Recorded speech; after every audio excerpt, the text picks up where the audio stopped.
Ce devait être le phénix, cet oiseau de la mythologie qui renaît de ses cendres. Ce devait être une centrale nucléaire miracle, fabriquant plus de plutonium qu'elle n'en consomme. Mais c'est un fiasco technologique, un gouffre financier qui s'étale sur un demi-siècle.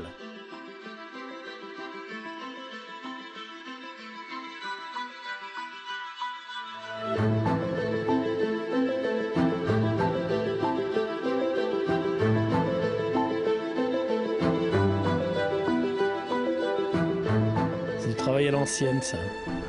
Eh oui, voyez. On mange encore de la bonne pintade à Malville. Eh oui, voyez. Elle n'est pas trop radioactive? Je pense pas. On va aller voir Maurice. Allez, On va aller voir Maurice. Eh bien écoutez, moi ce qui m'intéresse c'est de savoir comment vous aimez la pintade. Ah, la pintade? Oh Ouais. là là! J'aime bien la pintade, oui. Bonjour, messieurs. Bonjour monsieur. Elles sont pas radioactives? Pas du tout radioactives, elles peuvent pas être radioactives. On n'est pas loin quand même de... Oh, pensez où ça marche plus, là. Ça a eu marché. Ça a eu marché, oui. Mais il y a longtemps que ça marche plus.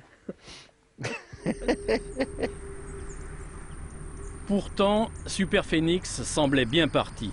Après 10 ans de travaux, le surgénérateur est couplé au réseau en janvier 1986. L'oiseau de feu parvient à pleine puissance au mois de décembre suivant. C'est à 3h57 très précisément que la puissance maximale a été atteinte. Super Phénix fonctionne donc à son plein rendement 11 mois à peine après que les premiers kilowattheures aient été fournis sur le réseau EDF. Hélas, 1987 est une année noire pour la centrale.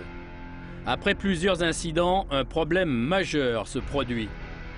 On découvre une fuite de sodium dans le barillet. C'est une cuve sensible et vitale où transitent les combustibles nucléaires. Il est très possible qu'on ne décèle le défaut qu'une fois la cuve vidangée. Nous essayons cependant, parce que ça nous ferait gagner du temps, de tout de suite mettre en évidence l'endroit de la fuite. Dans cette cuve, il y a 700 tonnes de sodium destinées à refroidir les barres d'uranium irradiées. 500 litres par jour s'échappent.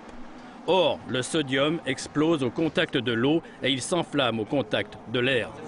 Tu peux continuer à descendre comme ça, c'est bon là.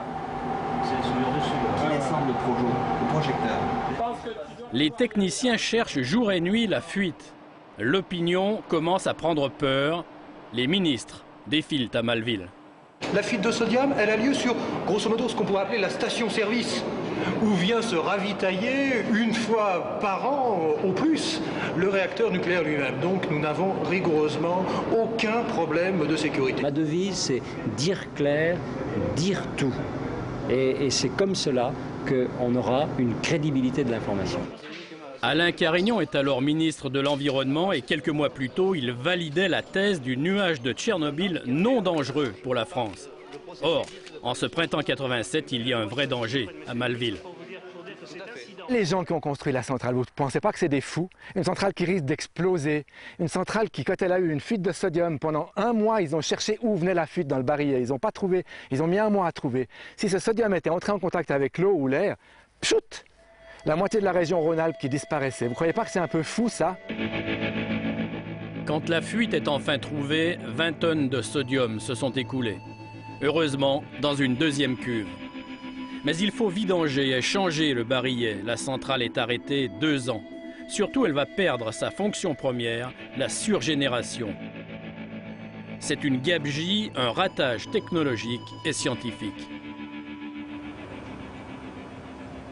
En Suisse, le physicien Pierre Lehmann, artisan et pionnier de la centrale nucléaire de Lucent, est devenu un farouche opposant à cette technique de production de l'énergie. Je ne critique pas les physiciens ou les gens qui font des centrales nucléaires, je suis sûr qu'ils se donnent toute la peine qu'il faut, mais ils ont tort de se croire infaillibles. Quelque part, ils vont faire des erreurs, il va y avoir des problèmes. Et il y en a eu. Parce qu'en 30 ans, on a quand même eu Three Mile Island, on a eu Tchernobyl, on a eu Super Phénix, on a eu Lucent. On a eu 4 fois en 30 ans des accidents dont en tout cas un était très très grave, alors que si vous calculez les probabilités pour ces accidents, vous obtenez des chiffres du genre ça se produira une fois à 100 000 ans.